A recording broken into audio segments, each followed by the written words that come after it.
The Order of the Assassins was one of the most deadly, notorious, and elusive groups in the medieval world.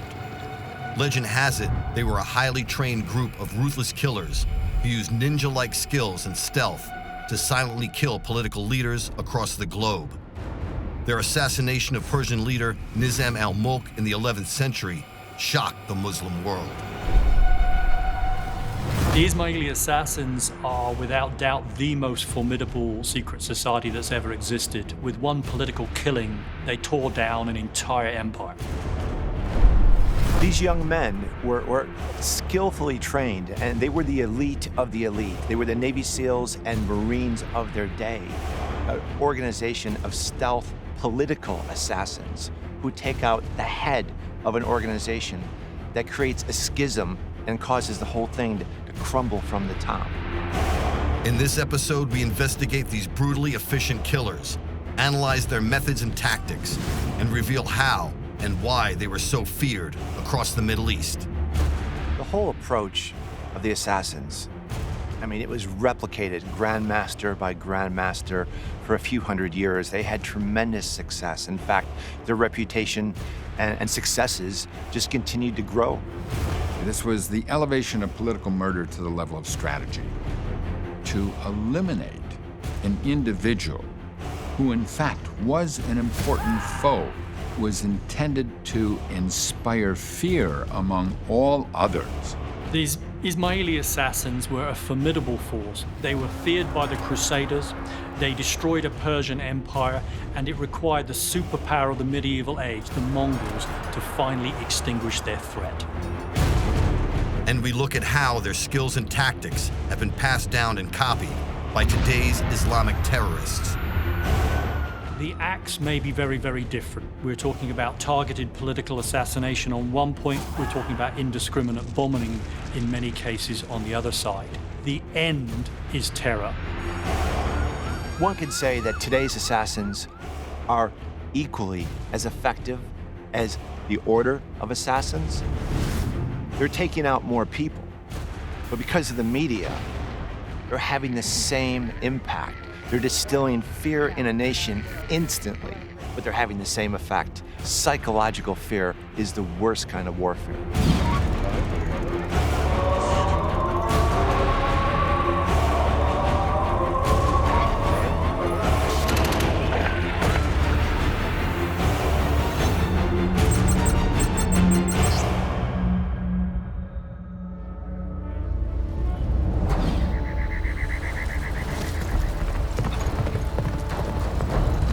Back in the 11th century, Hassan-i Sabbah was the founder and leader of a mystical Muslim sect which was based in the lands which are now modern-day Syria and Iran.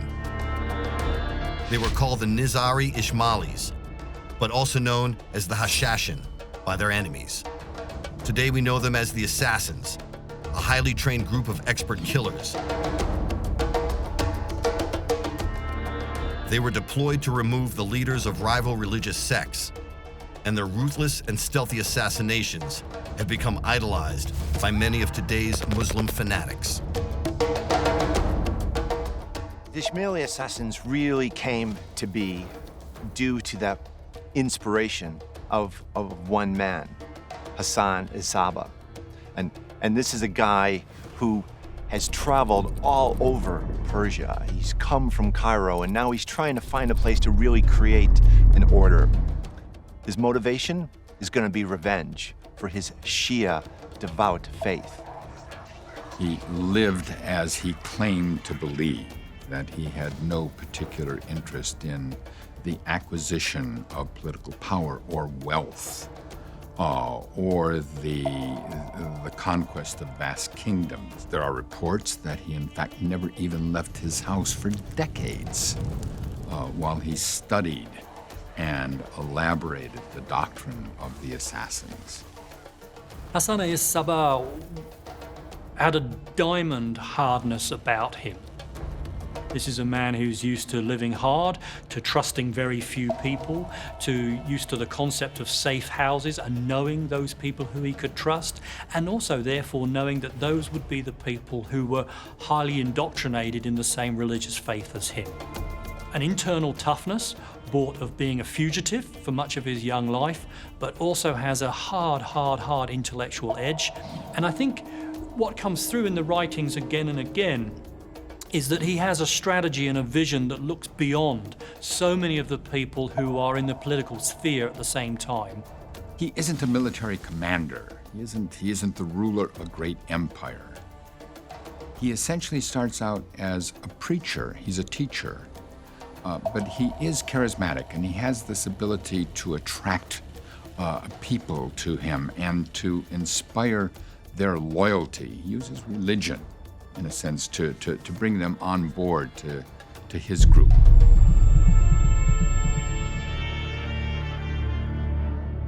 Hassan set up a training facility for the assassins at Almut Castle in today's northern Iran. They used ancient drugs, meditation techniques, and the promise of an afterlife in paradise to create an elite and loyal band of killers with complete disregard for their own lives.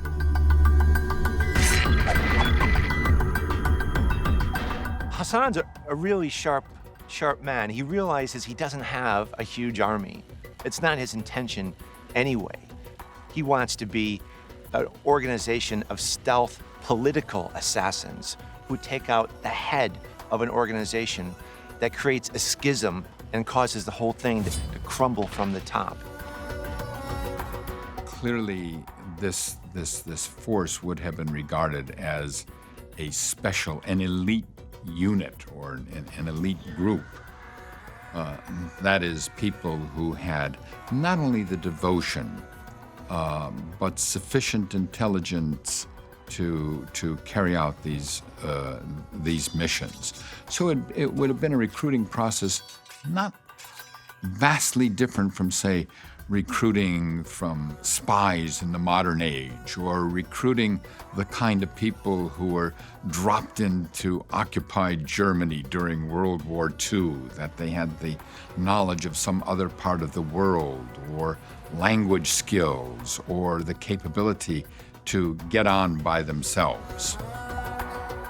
It's the prototype for James Bond. You know, you're not going to go in there with a big, loud, marching army. You're going to go in there very subtly and become trusted, or at least not seen. And then, when the time is right, you're going to make your move. There is no doubt that the assassins themselves within the Ismaili structure were an elite. These were not cannon fodder. These were people who underwent specific and specialist training. These were people who had reached a very high level in terms of their theology as well, and in their understanding of the Ismaili creed. These were people who were identified within the organization with specific uniforms when they were on guard duty for the Grand Master. Of course, when they were on active duty for assassination, their task was to blend in. The assassins were highly trained killers. They were trained to have the ability and skills to disguise themselves and blend in seamlessly in public places, making them lethally effective and almost impossible to detect. Surviving a mission was considered a deep dishonor, and it's said that families rejoiced when they heard their assassin sons had died, having completed their deadly acts.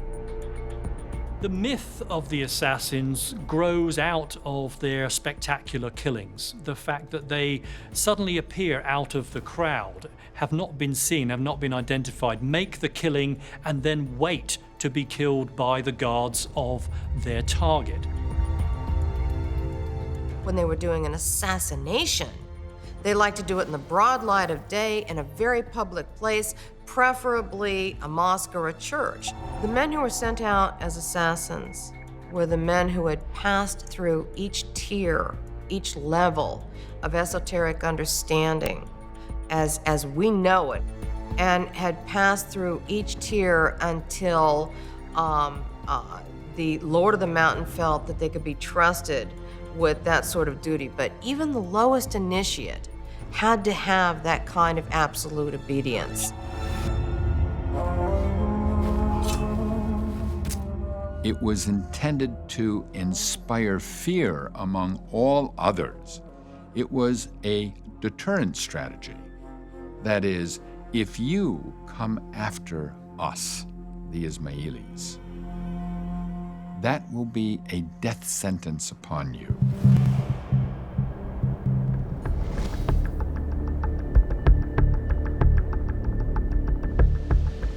The assassins didn't have a country of their own, so they took over castles and fortresses in strategic positions across what is today's Syria, Iran, Iraq, and Jordan, creating a formidable defensive arc in the region.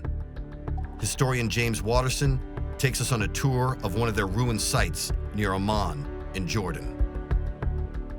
I mean, a castle's strength only becomes important if you really want to batter your way into it.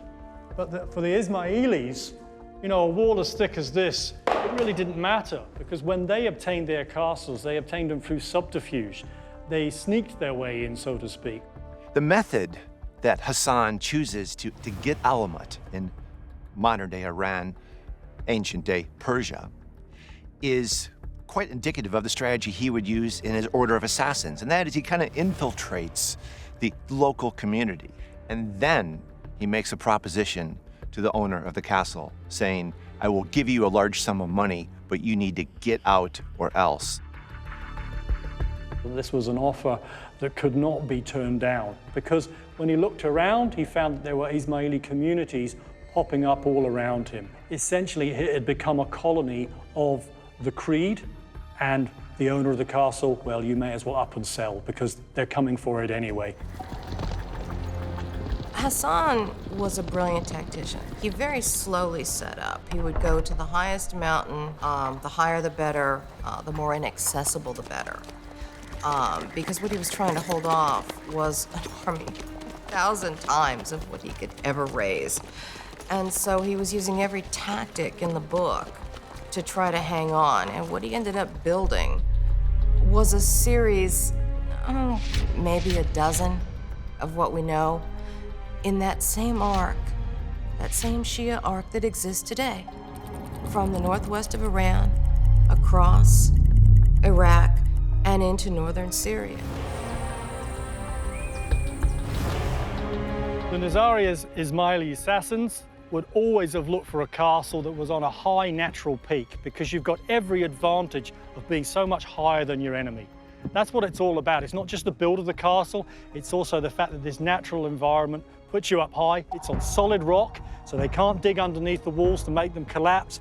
It's really difficult for them to launch missiles up at you, arrows, etc., but also you're looking down upon them. You can see your enemy, you can see exactly what he's doing.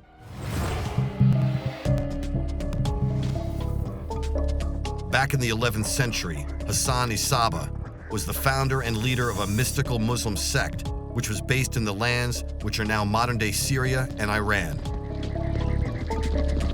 They were called Nizari Ishmailis, but also known as the Hashashin by their enemies. Today we know them as the Order of the Assassins, a highly trained group of expert killers who carried out dozens of high-profile assassinations across the Middle East. Primarily, they targeted leaders of rival Muslim sects, who they saw as not as devout as themselves, or who had transgressed from the strict observance of their faith. Dr. Farhad Daftari is head of research at the Institute for Ismaili Studies in London and is one of the world's leading experts on the group. The Ismaili did go on assassinations, on targeted assassinations, to remove the key military enemies of the community because they could not raise and mobilize large armies, as was the case with their opponents. And it was the name Hashishi, which gave rise to the legend, which has it that they use hashish as part of their indoctrination and training. So Hassan is really quite brilliant in his strategy. He recruits young men in their early teens, and they come into the castle and they see, wealth and just the coolness of the order that exceeds anything they've ever known. But then he plays on their psychological desire to have a comfortable life with Allah in the afterlife. And what he does is he drugs them with the drink. They pass out, and he physically takes their bodies to a garden that is literally paradise on earth. And it was a beautiful place. It was literally a land of milk and honey. It was heaven as described by Muhammad. It was filled with beautiful women who gave you whatever you asked for. Wine was given them. They spent the night in that pleasure garden. And they awoke the next morning lying in front of the sheik of the mountain, the old man of the mountain. And this is when he tells them, if you would like to return to that state of ecstasy for eternity, then this is what you have to do. Can you imagine the impact that this would have had on a young man? They probably have just had their first experience with women. They've just experienced something beyond their wildest dreams, and now they know they can have that again. And they've been shown this by a man who they respect anyways. He's pious, he's devout, he has the same faith that they do. So these guys will now do literally anything. They will gladly give up their life for the order. To go into enemy territory and to plan an assassination and to infiltrate the staff or household of the intended victim, to plan the operation, to carry out the operation, this is not the kind of thing you would do on drugs. I mean, what people do on drugs is hold up convenience stores and usually screw it up. I mean, we do have whacked out people who are violent criminal predators in our society, but planning something as elaborate as an assassination would be far beyond them. So it is doubtful. Certainly there's no evidence. It appears to be stories spread by individuals who are trying to explain the apparently bizarre behavior of these individuals, or stories who were spread by the enemies of this sect in a way to discredit them, to say, well, they're all a bunch of crazy druggies or something like that. But doesn't appear to have any basis in fact, and operationally would be contrary to the operation and also contrary to the belief system.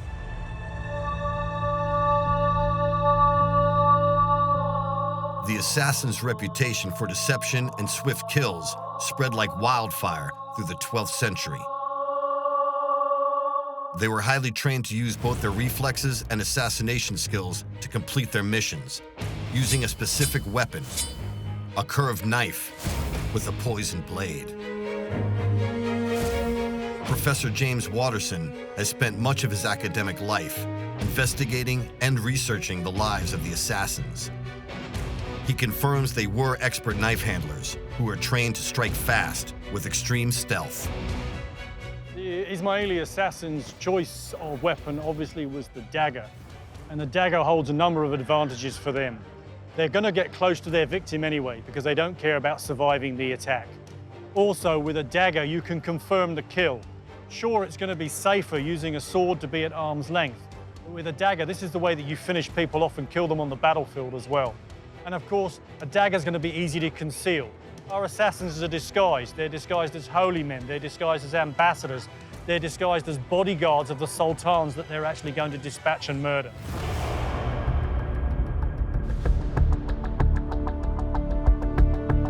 Knives are still highly prized items in the Middle East. Abdel Razak Abu Muhayzin is a third-generation knife maker based in Amman, Jordan. My family makes the knife since 5 generations, since my great-grandfather learned how to make a knife. Well, yes, to make a good knife, you should choose the good steel. It should be solid, flexible, not too heavy.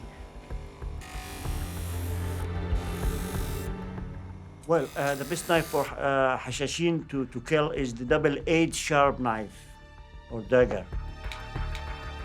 The dagger that an Ismaili assassin would have used is a double-edged blade. That means that you can stab down into the victim between, if he's wearing a chainmail coif that covers the neck and head, and then an armored breastplate, you can get in between that with the double-edged blade and stab downwards. but also, of course, you can slash as well. It could be that you've got to fight your way into your victim. We know that when they were attempting to kill the Sultan Saladin, they had to fight past several bodyguards to get into the room to kill him. That would have been a slashing motions to clear the way, and then the stab down. So double-edged, very strong blade, and we know that the steel made in the Islamic world at this time was of a high-intensity, strong steel, carbon steel blade, and again, an ability to slash and also to stab down too.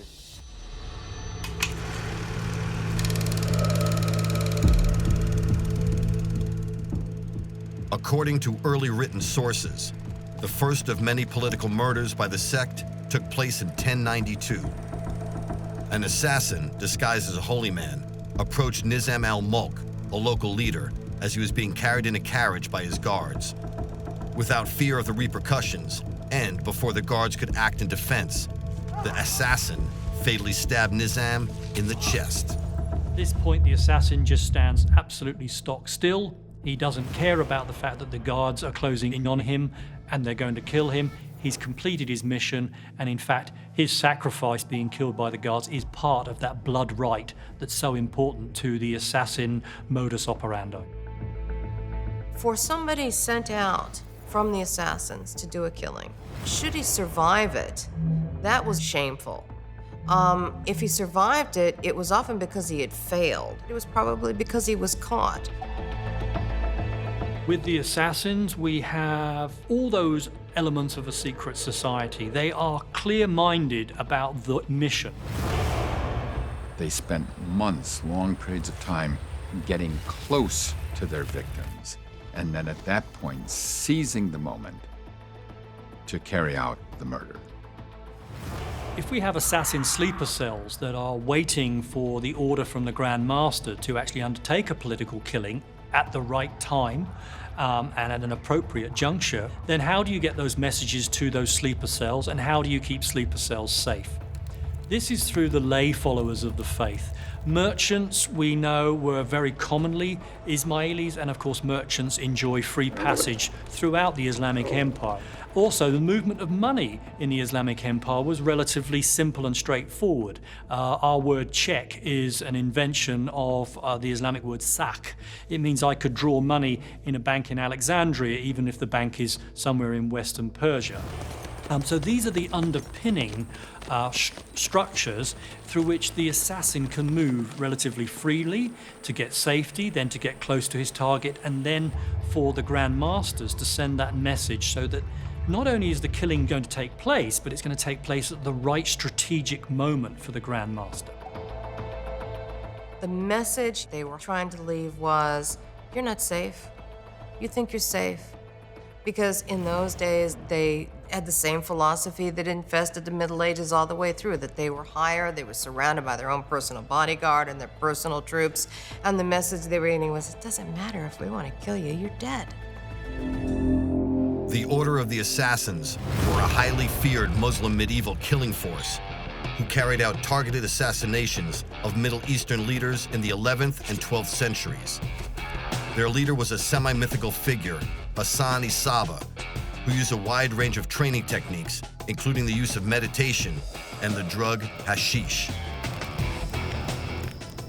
Primarily, their targets were leaders of rival Muslim sects, who they saw as not as devout as themselves, or who had transgressed from the strict observance of their faith.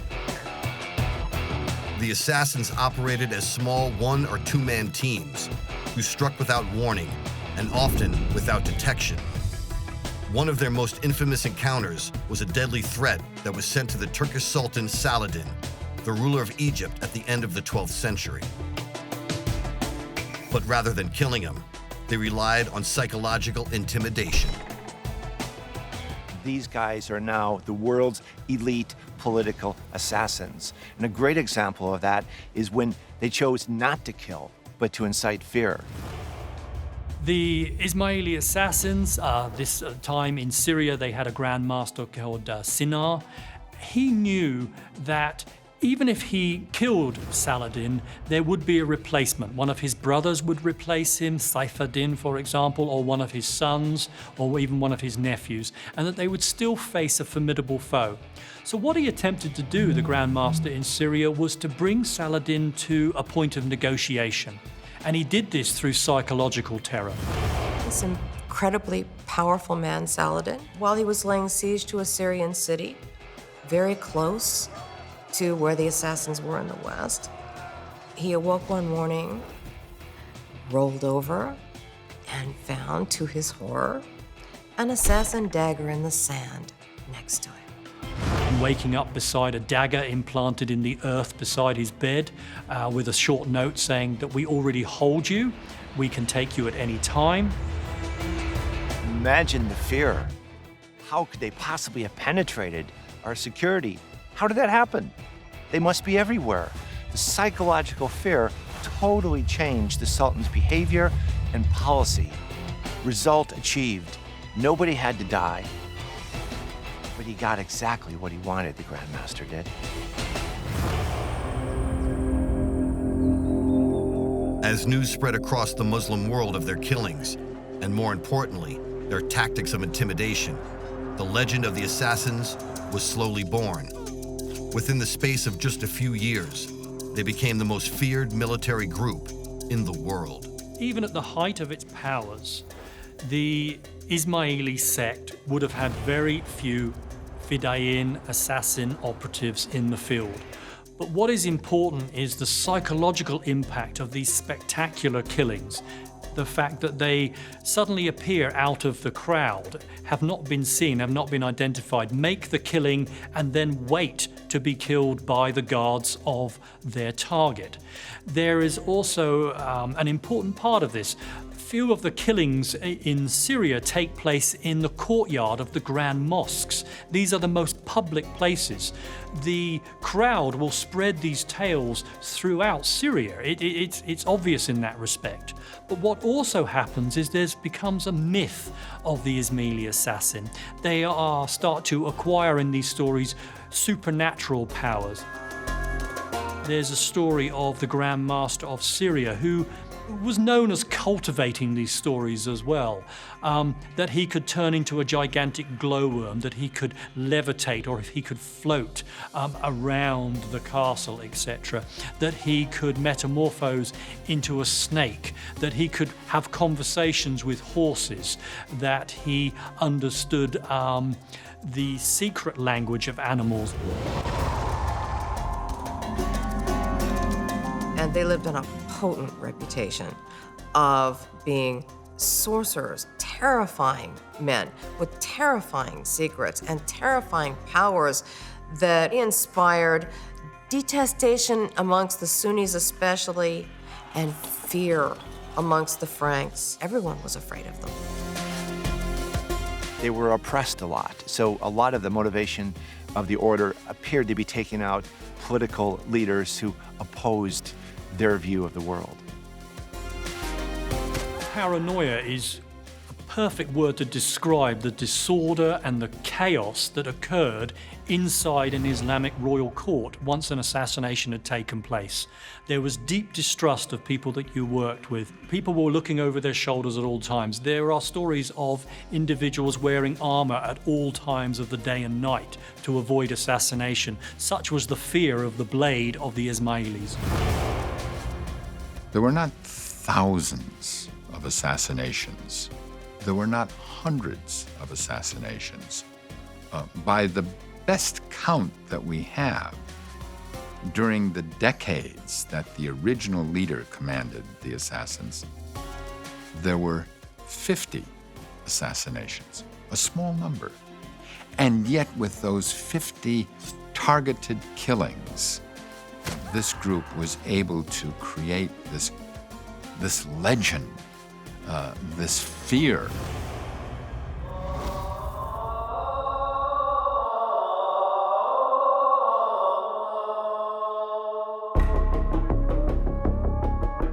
So the aggressive nature of the assassin warriors was actually a defensive posture.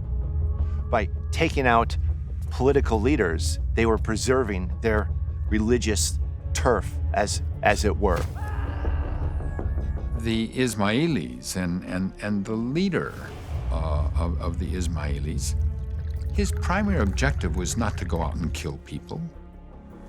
His primary objective was to awaken people, to call them to this belief system. The use of the assassins was a necessity to defend the followers. It wasn't the objective. To add to their mythological status and legend, the assassin's founder and Grand Master, Hassan-i Sabbah, also had a favorite, if rather gruesome, party trick, which he would play on his followers. He would call together the faithful, and he would bury a man in a hole very near where he sat, and all you would see is the man's head and a plate closed on either side of his head. And he would have the man talk, and he would say, you see, this man is dead, it's only his head. He's talking to you, the dead is talking to you. And he would tell all the faithful, get out and go away, and once they did, he'd pull the poor guy out and cut his head off and carry his head out. Nobody questioned at that point that the man had been dead the whole time, but he could make the dead talk. The Assassins were a legendary group of highly trained killers that operated across the Middle East in the 12th century. Their mysterious leader was Hassan-i Sabbah, who ran a mystical sect which was based in the lands which are now modern-day Syria and Iran.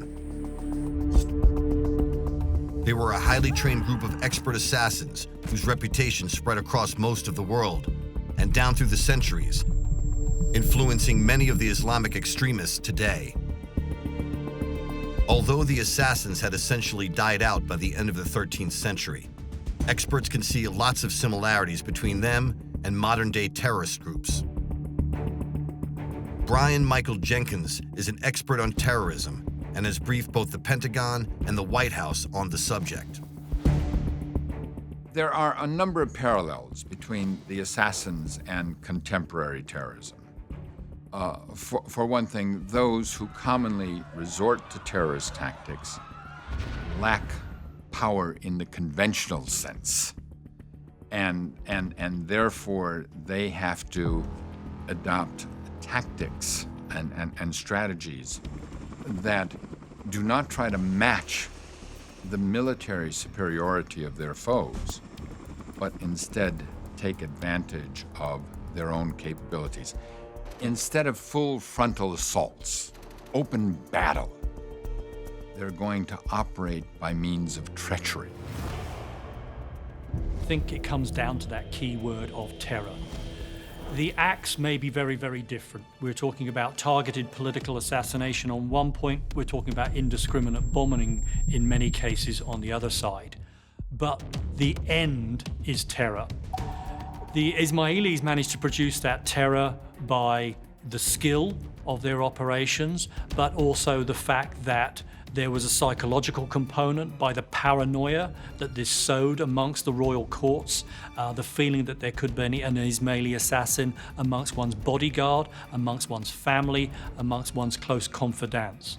Modern day terror, I suggest, does that by the mass effect. It does that by the sheer size of its body count. And the fact that we feel vulnerable as a society rather than as the individuals at the top of the society. The Ismailis worked at the top of the pyramid of power, and that's where they sowed the seeds of paranoia, that's where they sowed the seeds of doubt, and that's how they brought states to the negotiating table, and that's how they managed to survive. The terrorists of today, or the assassins of their time, manipulated perceptions. They created fear and alarm, which caused people to exaggerate their strength.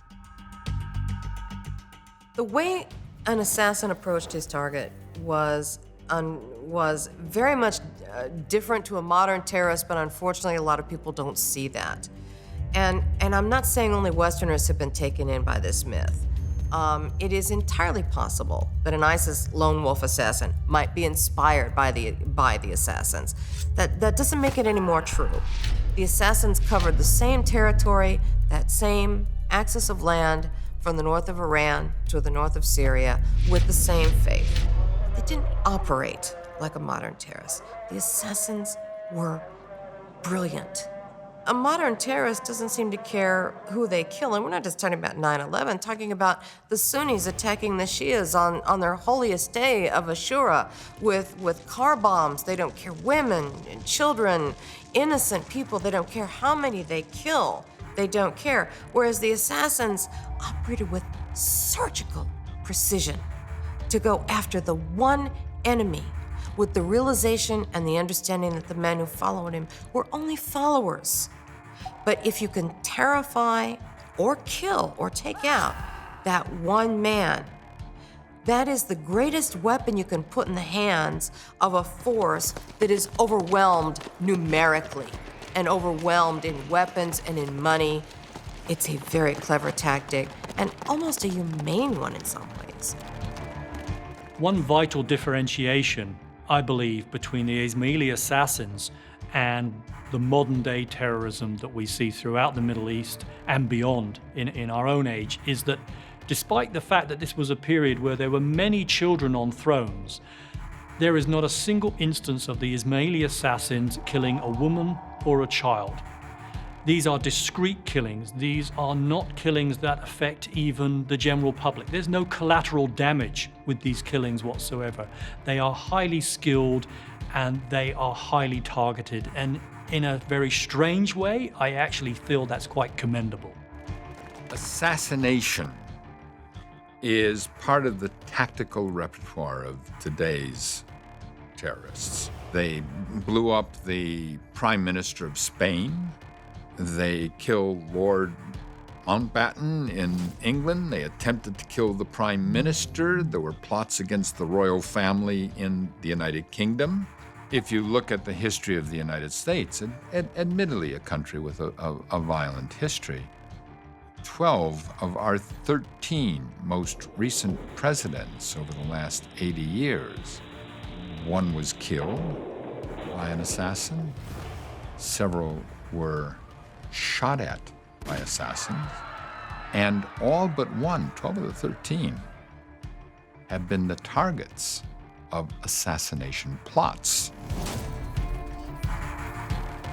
One could say that today's assassins are equally as effective as the order of assassins. They're taking out more people, but because of the media, they're having the same impact. They're distilling fear in a nation instantly.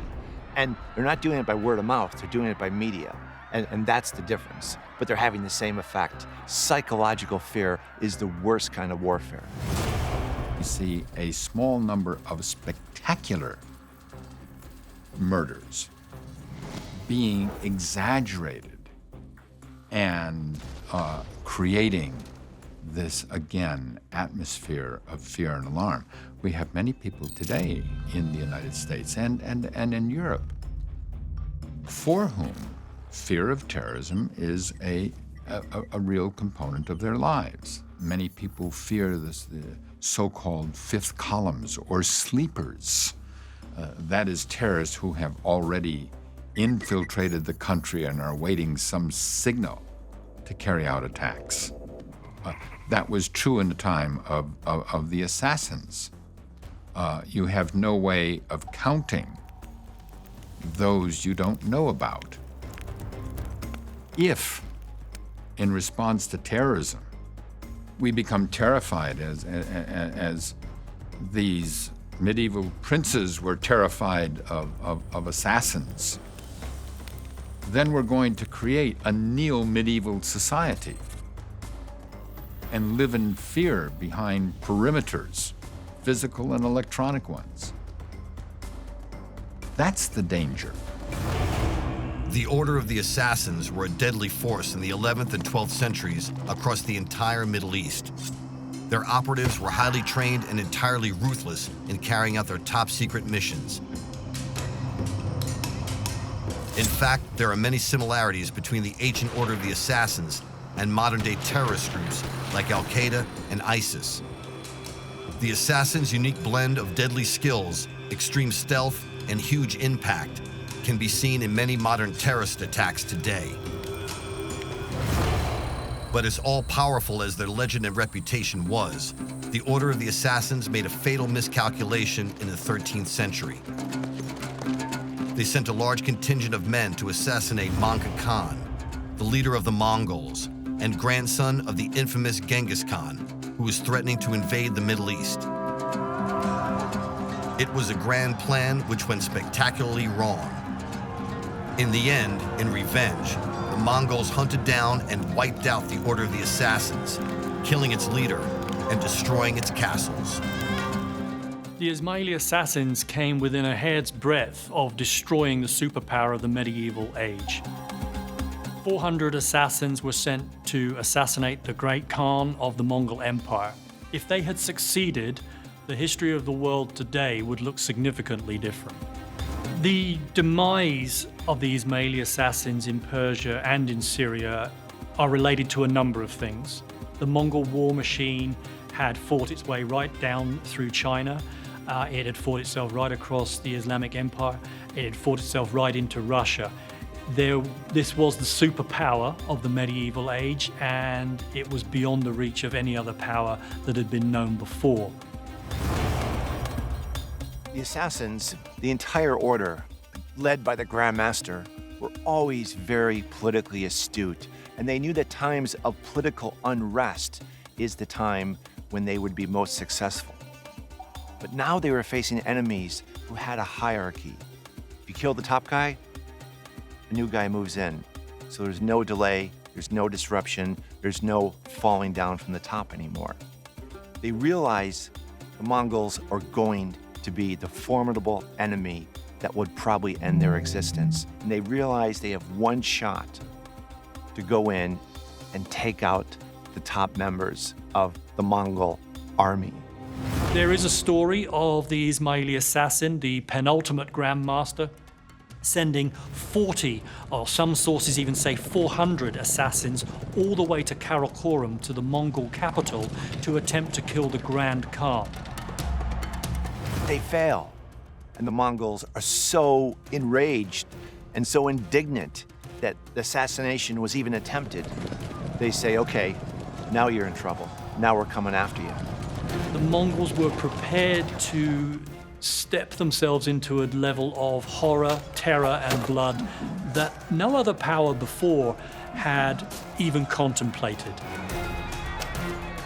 And it was an annihilation. It turned into a genocide, and it very quickly marked the end of the Order of Assassins. They led a reign of terror and fear across much of the Middle East for well over 2 centuries. But their plan to kill the Mongol leader would turn out to be their last significant act. In the end, the order was all but wiped out by Mancha Khan in the mid-13th century. The Ismaili assassins are without doubt the most formidable secret society that's ever existed. With one political killing, they tore down an entire empire. The whole approach of the assassins, I mean, it was replicated grandmaster by grandmaster for a few hundred years. They had tremendous success. In fact, their reputation and successes just continued to grow.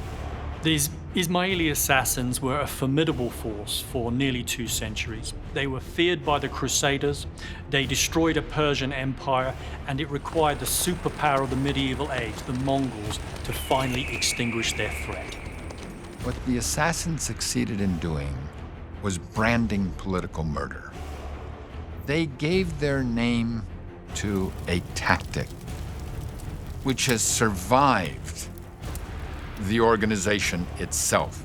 When we talk about assassination today, what we're talking about is a strategy devised by an old man in a remote fortress in Persia 1,000 years ago. The Order of the Assassins was a group of highly trained, highly stealthy, expert killers that carried out a series of high-profile killings across the Middle East in the 11th, 12th, and 13th centuries. Their legend spread fast, and they were feared across the entire region.